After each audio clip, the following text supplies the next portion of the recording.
j'avais publié il y a quelques années une biographie d'Hergé qui s'appelle Hergé, fils de Tintin, et qui disait un peu cette chose-là, c'est-à-dire que la chance d'Hergé, né dans un milieu peu favorisé, ayant grandi dans un milieu catholique, conservateur, borné, etc., a été qu'à travers Tintin et son propre désir d'évolution artistique, à travers Tintin, il s'est changé lui-même, il s'est inventé lui-même. Et ça, je pense que c'est pour des auteurs, je parle pour nous, mais je pense que pour des auteurs, c'est fondamental. Et si les auteurs veulent continuer à apporter quelque chose à leurs lecteurs, probablement que cette dimension de réinvention de soi à travers le travail est indispensable, sinon on finirait par amener à 60 ans ce qu'on a conçu à 25 ans. On resterait prisonnier d'une idée de soi-même assez pauvre. Et de la même façon, une aventure très concrète, comme la Maison Autrique, avec tout le travail historiographique que nous avons mené, toute la patience, parfois l'ennui de réunions, de recherche sur des détails, etc., eh bien, quand on revient à l'imaginaire, ça nourrit cet imaginaire. De la même façon que la plupart des grands dessinateurs qui travaillent sur l'imaginaire sont en même temps des gens qui dessinent merveilleusement d'après modèle ou qui dessinent dans leur carnet de croquis chaque fois qu'ils voyagent, parce qu'un imaginaire qui ne se nourrirait que de lui-même ne tarderait pas à tourner à une succession de stéréotypes. Donc voilà, ces allers-retours ne sont pas simplement pour nous l'envie d'arpenter de nouveaux territoires ou d'essayer de nouveaux médias, mais de nous confronter à des fragments de réel qui résistent pour que cet imaginaire ne tourne pas à vide.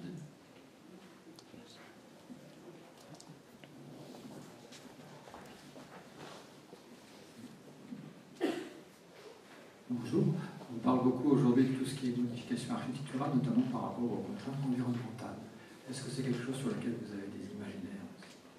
Alors François Skeuten est fils d'architecte et frère d'architecte aussi. Son frère, Luc Skeuten, a été un des pionniers de l'architecture écologique, notamment des jardins verticaux et de ce genre de choses, qui sont des thèmes qui nous ont évidemment beaucoup intéressés. Et si vous lisez aussi les albums que François a fait avec son frère Luc, donc la série Les Terres Creuses, vous verrez des préoccupations très nettes de ce côté-là. Donc bien évidemment, nous sommes très sensibles à toutes ces questions, mais il ne faut jamais oublier que nous racontons avant tout des récits, des fables, des métaphores, et que nous n'avons pas du tout le projet de présenter une ville idéale à travers nos travaux, mais plutôt de montrer des situations de crise et peut-être de raconter à travers ces métaphores qui montrent davantage des contre-modèles que des modèles. Donc, par exemple, on pourrait très bien lire la théorie du grain de sable comme une fable écologique,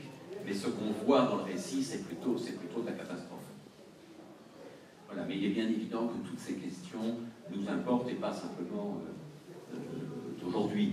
C'est des choses qui ont toujours été là, et après tout, la défense de la mémoire des villes, la défense de leur patrimoine, c'est une autre forme d'écologie. Il y a une écologie urbaine qui ne se limite pas à la question des espaces verts, des jardins, etc., mais qui est aussi une sorte d'écologie de la ville en tant que telle, en tant que système à préserver. Et certaines villes, Bruxelles mais bien d'autres, ont été à un moment oublieuses de leur mémoire, ont détruit très vite des choses. On sait à quel point une ville peut rejeter un style qui l'a constitué et comment elle peut être prise de nostalgie. On a vu même les Berlinois être pris un jour de nostalgie pour les traces du mur, éliminées pour la plupart très rapidement. Et nous étions frappés au cours d'un voyage à Beyrouth par l'envie bien compréhensible des habitants de faire disparaître toute trace de la guerre. Et en même temps, notre sentiment était que ne pas en préserver de mémoire dans la pierre, dans l'architecture, c'était d'une certaine façon censurer quelque chose qui de toute façon faisait partie de l'histoire, et que la meilleure manière de ne pas répéter l'histoire est de ne pas en escamoter les traces. Donc voilà le genre de préoccupation aussi qui est à l'œuvre dans nos histoires. Une dernière question, je crois qu'on va laisser les lieux, répondre rapidement. C'est une question beaucoup plus simple. Vous avez parlé de Borges dans vos références littéraires. Dans vos références photographiques, est-ce qu'il y a Escher, est-ce que vous aimez, est-ce que vous êtes attaché à ça?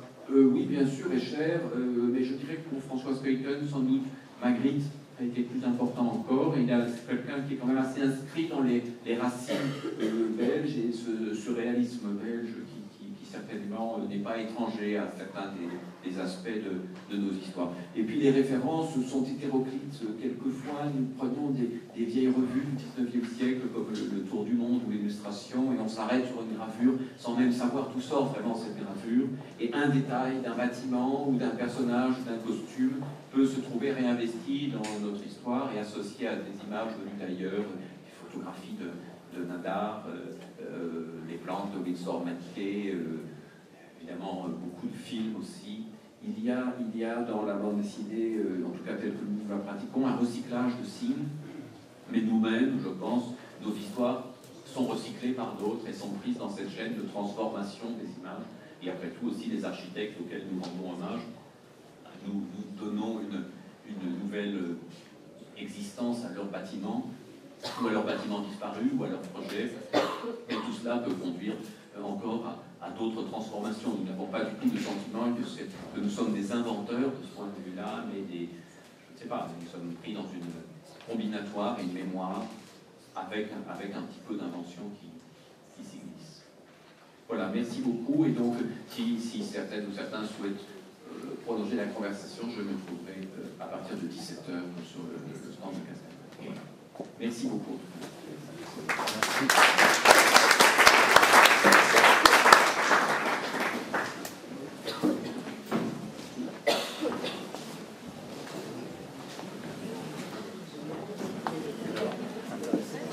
Ah oui, c'est le voix.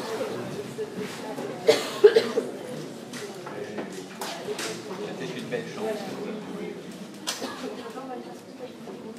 Voilà, c'est pas si loin.